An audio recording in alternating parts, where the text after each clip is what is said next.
Fala galera do Sanaflix, sejam bem-vindos a mais uma aula do nosso ciclo básico, do nosso curso de anatomia. Na aula de hoje vamos discutir sobre anatomia da via aérea. Eu dividi esse tema, na verdade, em 4 partes, Hoje vamos falar da primeira parte, que é a via aérea superior, uma parte da via aérea superior. Vamos discutir anatomia, vascularização, drenagem linfática e inervação. Nesse começo, dessa primeira parte, a gente vai estar discutindo, basicamente, nariz, laringe e faringe, ok? Então vamos lá, vamos começar aqui sobre a via aérea superior. Temos aqui a cavidade nasal, o nariz, por onde o ar inicia o seu trajeto em direção aos alvéolos, começa tudo por aqui.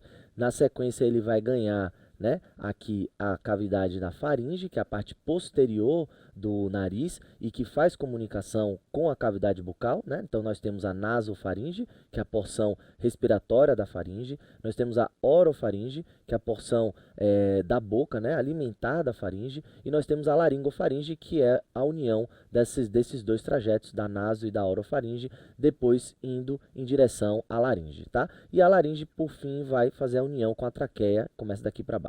Tá bom? Então hoje, nessa parte inicial, da via aérea superior, nós vamos discutir, a anatomia, a vascularização dessas estruturas. Então vamos lá, começando pelo nariz. Então, antes de começar a falar de vascularização, dos seios e tal, é importante a gente conhecer o arcabouço ósseo do nariz, O nariz é, pensando do ponto de vista 3D, quero que vocês tenham essa imagem. Você consegue visualizar a cavidade nasal em que você tem uma parede medial, que é o septo, e as paredes laterais, tá? Temos também o teto e o assoalho. Então aqui a gente está olhando a parede medial, que é o septo nasal. Tá? O septo nasal ele é formado por uma porção cartilaginosa, tá? Que inclui a cartilagem do septo nasal.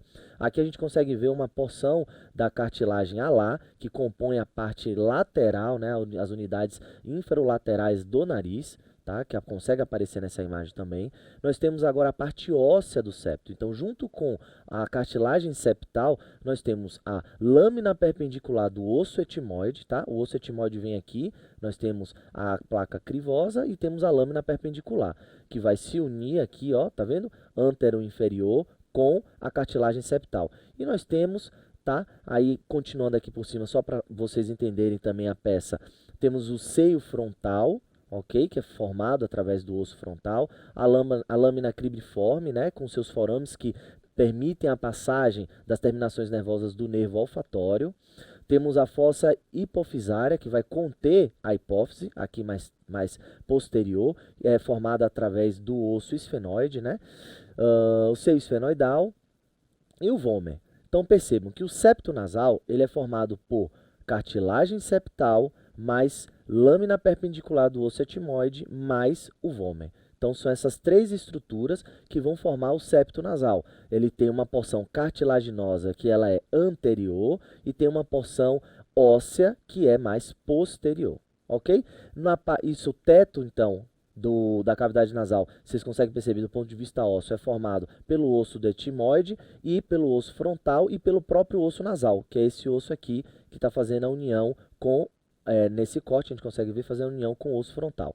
E o seu assoalho, o piso, vamos dizer assim, da cavidade nasal, nós temos a maxila, tá? A maxila, aqui essa porção da maxila é chamada de processo palatino da maxila, dos dois lados vai unir, vai formar o que vai separar, vai ajudar a separar a cavidade nasal da cavidade oral. Vocês conseguem ver bem aqui, ó, o processo palatino da maxila separa a cavidade nasal da cavidade oral, tá bom? Junto com isso aqui formando o palato duro, tá? E aqui mais posterior nós temos o palato mole.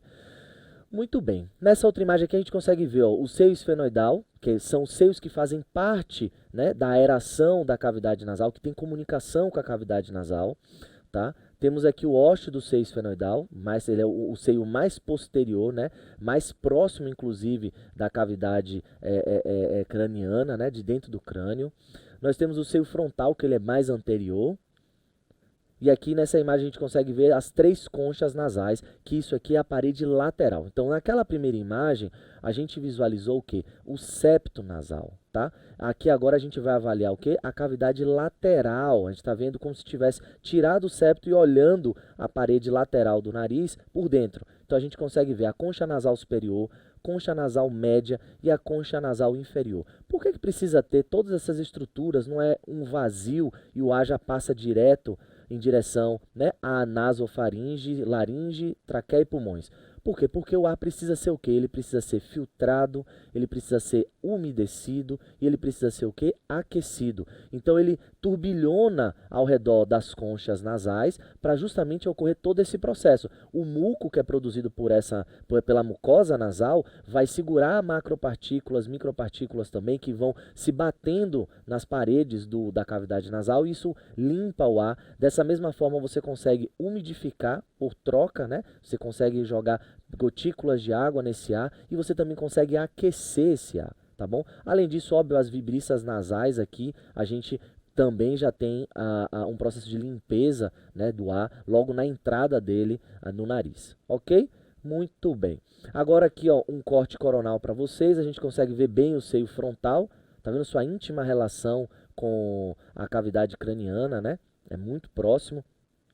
Temos aqui as células etimoidais, que elas são laterais na cavidade nasal, tá bom? E temos aqui a abertura do seio maxilar, que está mostrando direitinho, né? Concha nasal inferior e o seio maxilar. Então vejam, nós possuímos, né, 4 tipos de seios. Nós temos o seio frontal, que é mais anterior, nós temos as células etimoidais, que são diversos seios etimoidais, para vocês pensarem, fazendo uma analogia, que ele é lateral à cavidade nasal. Nós temos o seio maxilar, tá? Que ele é inferolateral à cavidade nasal, e nós temos o seio esfenoidal, que ele é posterior, ok? Como a gente conseguiu ver nos outros cortes. Nesse corte aqui não é possível visualizar o seio esfenoidal, mas tanto frontal como as células etimoidais como o seio maxilar conseguem facilmente ser visualizados. E todos eles vão fazer drenagem, né, para a cavidade nasal através dos seus ósseos, tá bom? Como aqui a gente consegue observar o ósseo de drenagem do seio maxilar. Por que é importante saber isso? Porque o ar ele entra também no seio, tá? Nos seios maxilar, no seio frontal, e ele vai participar desse processo de aquecimento, umidificação, e o ar sai.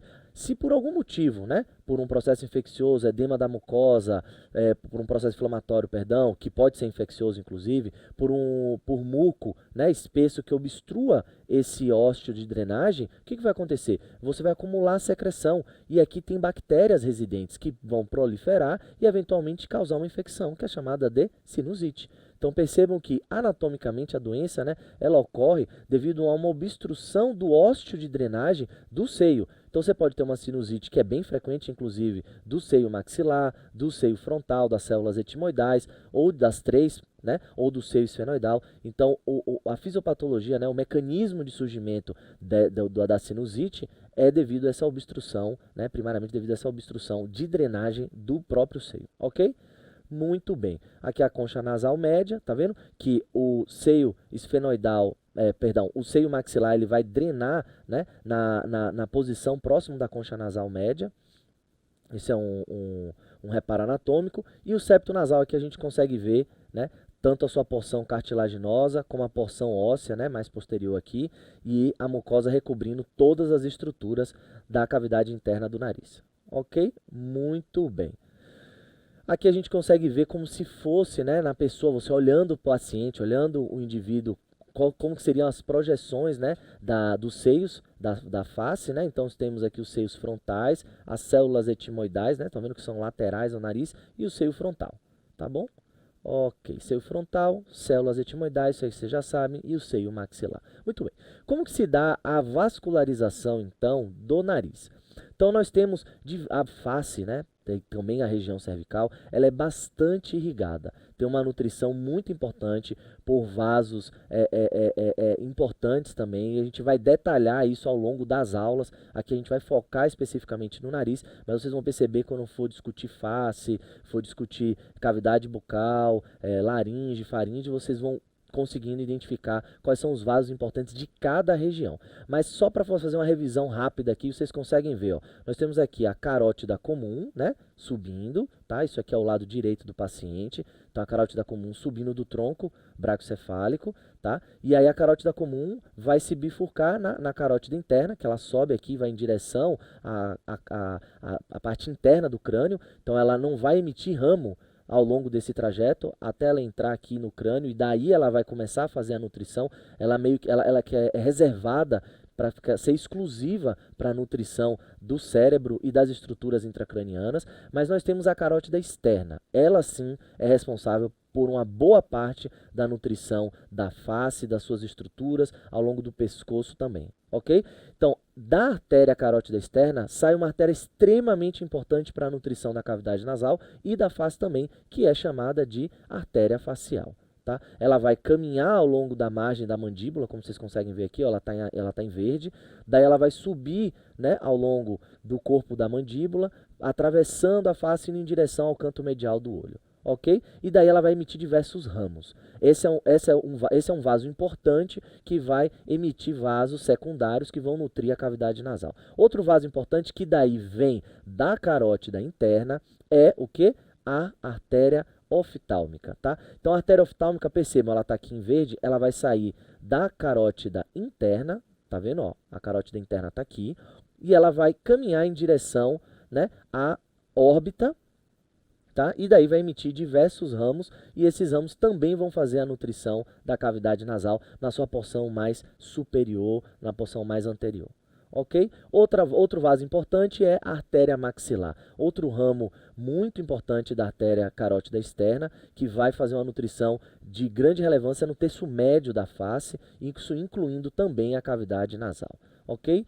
Muito bem. Então, agora em detalhamento aqui para nutrição da cavidade nasal, né? Nós temos aqui o septo nasal, isso aqui é importante que vocês consigam observar.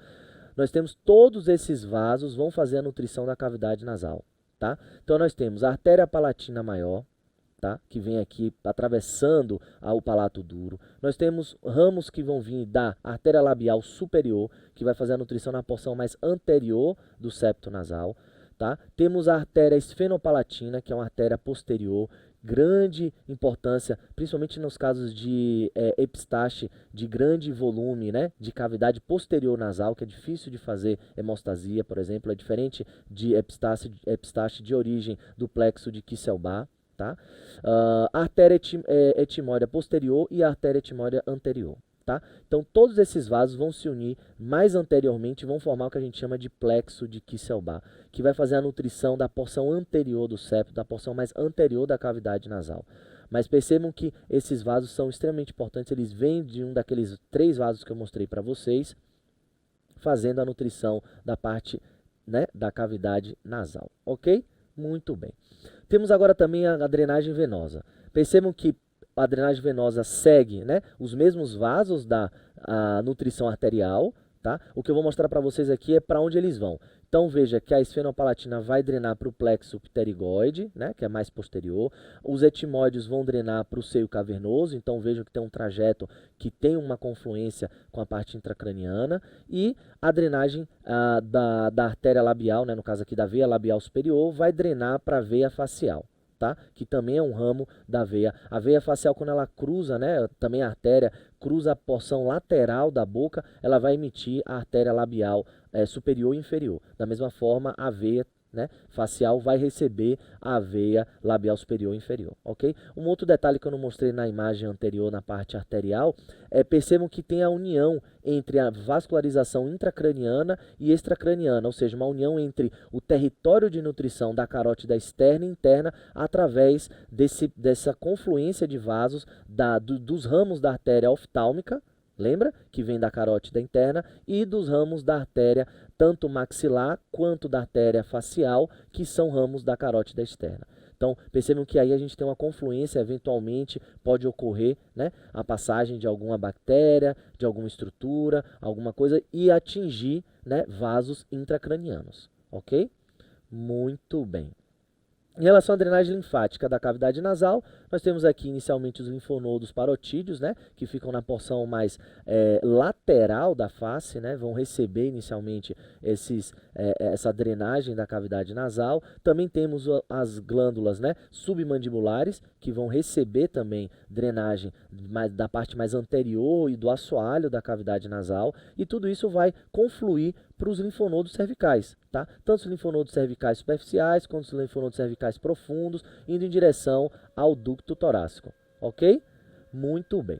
Em relação à inervação, o que nós temos? Nós temos aqui, ó, o nervo olfatório, que ele é extremamente importante nessa área. Ele vai ele vai estar localizado no teto da cavidade nasal, e daí ele vai emitir esses ramos, né, na parte superior. O ar, quando ele entra através do nariz, ele vai atingir o teto inicialmente, e daqui ele vai fazer o quê? Ele vai ser sentido, né? Então por isso a gente tem o cheiro, a sensação, né, esse sentido do olfato, né, vai ser devido a esse contato das partículas aéreas diretamente no teto da cavidade nasal.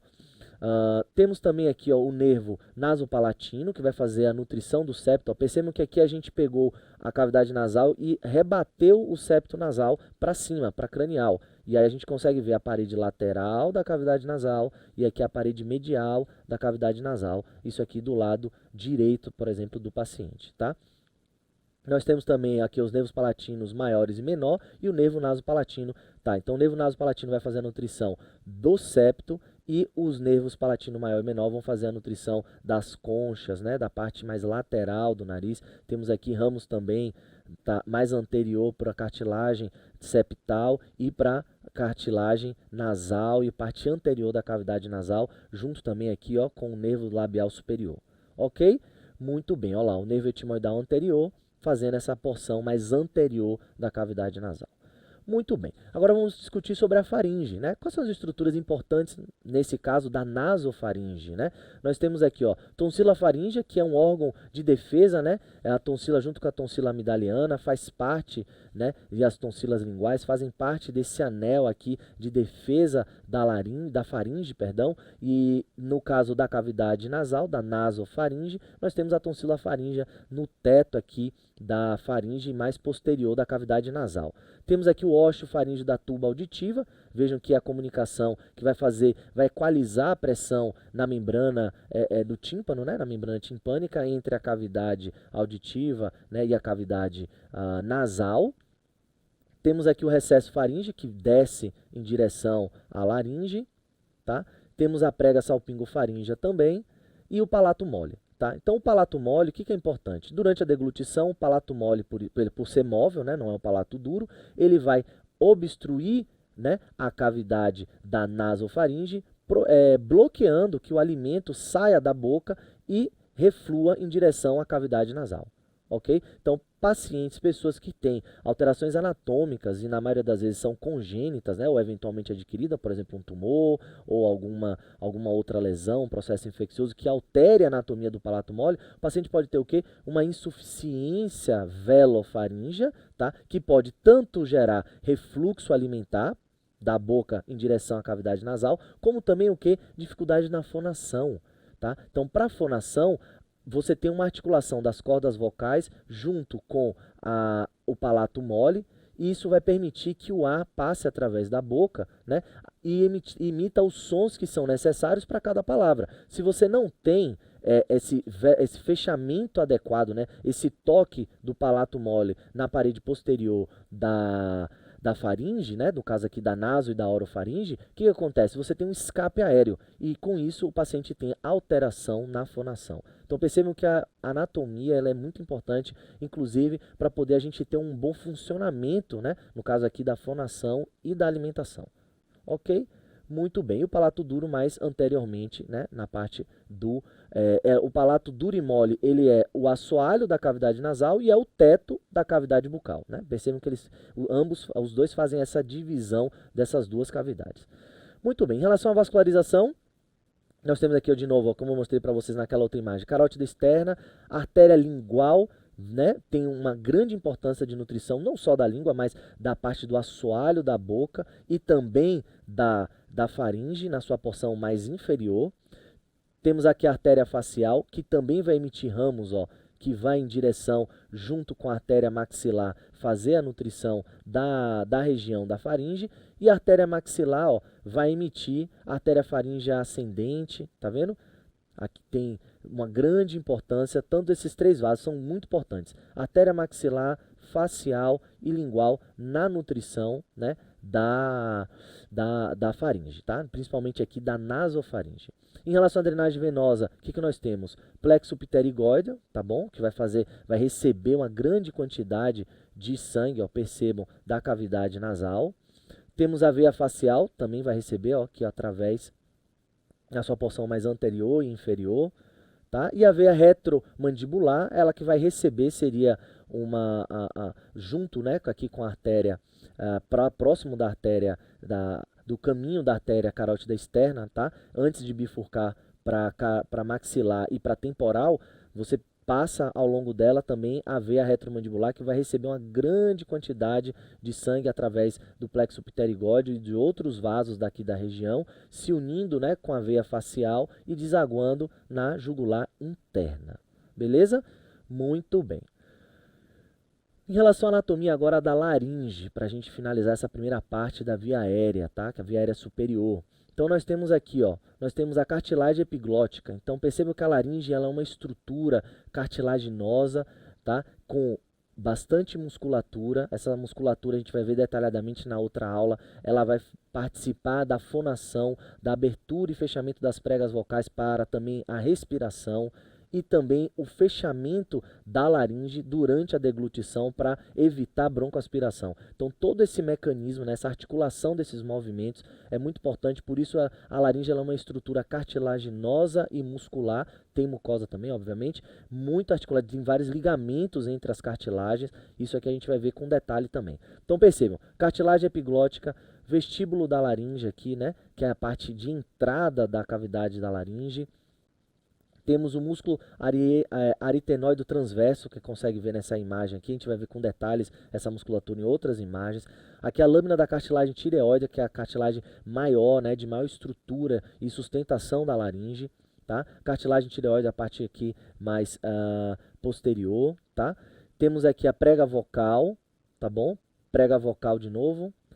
Perdão, prega vestibular, que é a parte mais superior. Prega vocal, que é a parte mais inferior, aqui na região da glote, tá? Cavidade infraglótica. Então nós temos a laringe na sua porção supraglótica, na porção glótica, que contém as pregas vocais, e a porção infraglótica, que vai fazer a união da laringe com a traqueia, ok? Muito bem. Arco da cartilagem cricóide, né? A cartilagem cricóide vai fazer a união entre a cartilagem tireoide e a traqueia, né? Então ela é um arco bem resistente, uma cartilagem completa de circunferência, diferentemente das cartilagens da traqueia. Ok? E aí a traqueia. Muito bem, vamos continuar aqui mostrando para vocês, olha, uma visão anterior dessa estrutura cartilaginosa e ligamentar que eu falei para vocês da laringe. E a gente consegue visualizar também aqui, ó, o osso ióide. Vamos lá. Então, cartilagem epiglótica, estão vendo? O osso ióide que vai fazer a união com a cartilagem tireoide, tá? A lâmina da cartilagem tireoide, que é essa porção anterior, né, da cartilagem tireoide, tá? Temos aqui a membrana tireoidiana, que vai fazer a união do ocioide com a cartilagem tireoidiana. Temos aqui o corno, a cartilagem tireoide ela tem o corno superior, que são esses dois aqui, consegue ver? Mais cranial. E temos o corno inferior, né? Que é inferior e lateral também. O corno superior vai fazer a união, né, entre o ocioide e a cartilagem tireoide, através também, participando da membrana tireoidiana, tá? E o corno inferior vai fazer a união da cartilagem tireoide junto com a cricoide, que é essa cartilagem mais resistente, né? É um anel maior e mais resistente em relação à traqueia. Cartilagem cricoide e o ligamento cricotireoidiano mediano. Qual que é a importância desse ligamento cricotireoidiano mediano? É aqui a região onde a gente faz também a cricotireoidostomia, tá? É uma incisão que não é a traqueostomia. A traqueostomia a gente faz aqui embaixo, incisando o anel traqueal. Mas a cricotireoidostomia é feita, né, você palpando e fazendo a incisão nessa membrana, tá? Que é o ligamento cricotireoidiano mediano, que vai ligar a tireoide, a cartilagem tireoide, mais a cartilagem cricoide. ok? E a traqueia mais inferior. Uma visão agora, um corte, né, sagital, a gente consegue ver as estruturas laterais. Vejam que interessante, ó. A cartilagem epiglótica tendo ligamento com o ocioide e com a porção anterior da cartilagem tireoide, tá? O ligamento ioepiglótico, a lâmina da cartilagem tireoidiana, que é a sua porção maior, a membrana, que já mostrou unindo o ocioide com a cartilagem tireoide, o ligamento tireoepiglótico, perceberam? Agora aqui a gente consegue ver outras cartilagens que na visão anterior não dá para ver, porque elas estão na sua porção mais interna e posterior da laringe, que é a cartilagem corniculada, que é esse chapeuzinho em cima da cartilagem aritenoide, ok? E a cartilagem aritenoide, por sua vez, vai repousar por cima da cartilagem cricoide, ok? A cartilagem aritenoide, ela tem um processo muscular que vai receber os músculos aritenoideus e também tem um processo vocal que vai receber o ligamento vocal, da prega vocal, que vai unir, né, a cartilagem aritenoide à porção anterior da cartilagem tireoidiana. O ligamento vocal aí, ok? Cartilagem cricoide, ligamento cricotireoidiano na sua porção lateral e traqueia. Muito bem, agora uma visão posterior dessas estruturas. Percebam que a laringe ela é uma estrutura cartilaginosa e ligamentar, basicamente isso. E aí vem por fora a musculatura para mobilizar todas essas cartilagens de acordo com a necessidade. Então temos a cartilagem epiglótica novamente, corniculada, aritenoide, cricoide, tá vendo? Montadinha uma em cima da outra, os seus ligamentos entre elas também. A gente consegue ver aqui mais anterior o ligamento vocal, tá? E temos a traqueia aqui mais inferior. Agora a visão para a gente ter todas as porções da cartilagem tireoidiana, isso aqui é importante, que é a cartilagem mais relevante, né, de maior importância na laringe. Temos o corno superior, que a gente já viu nos outros cortes, o tubérculo tireoidiano superior, que é a parte mais inferior do corno. Temos a lâmina, né, aqui a gente está vendo a lâmina esquerda, tá? Com a porção lateral esquerda, uma visão frontal, né, anterior da cartilagem, que é a lâmina esquerda, que é a lâmina direita. Temos a linha oblíqua, que é o contorno lateral da cartilagem, tubérculo tireoidiano inferior e o corno inferior da cartilagem tireoidiana. Ok? Aqui uma visão também, ó, das três cartilagens, das duas que repousam em cima, né, da cartilagem cricoide, temos a corniculada, a aritenoide, tá? O processo muscular, que ele é mais posterolateral, o processo vocal, que é mais anteromedial, e temos aqui a cartilagem cricoide, que tem o seu arco, né, anterior e o corpo mais posterior, a lâmina da cartilagem da cricoide, que é a porção mais posterior da cartilagem. Temos aqui a cartilagem epiglótica em detalhes, né? Cartilagem epiglótica com o pecíolo, né? Essa região do pecíolo é que vai receber o ligamento que vai se unir com a cartilagem tireoidiana e daí ela consegue permitir esse movimento, né, de alçapão, vamos dizer assim, para fechamento da laringe durante a deglutição. Mostrando aqui em detalhes novamente para vocês alguns ligamentos, né? Cartilagem tireoidiana mais lateral, a mais inferior a gente consegue ver, a gente está vendo de cima, né? As estruturas cartilaginosas, a cartilagem cricoide, temos o ligamento cricoaritenoide, tá vendo que faz a ligação entre a cricoide e a cartilagem aritenoide, cone elástico, que é a união do arco, né, da cartilagem cricoide com a prega vocal, que aqui é o ligamento vocal, e a cartilagem aritenoide, tá? Ligamento vocal aí novamente para vocês, e a cartilagem corniculada, que é essa porção mais cranial que se repousa em cima da cartilagem aritenoide. Muito bem, agora vamos mostrar a musculatura. Visão lateral, o que a gente consegue ver aqui? Músculos aritenoideus oblíquo e transverso, vai dar para ver mais na visão posterior, que eu vou mostrar mais para frente para vocês, e o músculo cricoaritenoideo posterior. Lateralmente aqui nós temos mais superficial o músculo reto, né, a parte reta do músculo cricoaritenoideo, cricotireoidiano. Então veja que é uma musculatura que sai da cartilagem cricoide em direção à cartilagem tireoidiana. Tá? Então nós temos a porção reta e a porção oblíqua. A porção reta ela é mais anterior e a porção oblíqua ela é mais posterior. Tirando essa musculatura, ó, perceba, a gente fez a ressecção desses dois músculos e a gente consegue ver as estruturas que estão mais internamente, né, da cartilagem. Então veja, a gente tem aqui a epiglote mais superior, só para o detalhe. Temos o músculo tiroepiglótico, que ele é mais cranial. Temos o músculo ariepiglótico, que vai fazer a união da cartilagem aritenoide com a epiglote. Aqui é da tireoide com a epiglote. Temos o músculo tireoaritenoide, que vai fazer a união da cartilagem tireoidiana com a cartilagem aritenoide, ok? E temos o músculo cricoaritenoide lateral, tá vendo? Ele sai da cartilagem cricoide em direção à cartilagem aritenoide. Muito bem, e aqui foi seccionado o cricotireoidiano, tanto a porção reta quanto oblíqua. Posteriormente, como eu mostrei, tinha falado para vocês, o que a gente consegue visualizar? Nós temos a epiglote, prega área epiglótica, que é essa porção mais lateral da laringe. Temos o tubérculo cuneiforme e o tubérculo corniculado, que são projeções, né, nessa mucosa. Temos aqui o músculo ariepiglótico, a gente consegue ver ele cruzando de um lado para o outro, tá? Dos dois lados. Temos mais inferiormente o músculo aritenoide oblíquo e temos o músculo aritenoide transverso, tá? Temos o músculo aqui cricoaritenoide posterior, que a gente conseguia ver só a sua porçãozinha lateral naquela outra imagem. Então veja que posteriormente são essa musculatura que a gente consegue visualizar na laringe. Então observem que a laringe é uma estrutura extremamente cartilaginosa, ligamentar, e esses músculos a gente vai ver detalhadamente na parte 2, né, da nossa aula. Qual que é a função de cada um deles, como é que eles vão trabalhar em relação à corda vocal, né, fonação, deglutição, fonação e respiração nos movimentos das cartilagens da laringe, tá bom?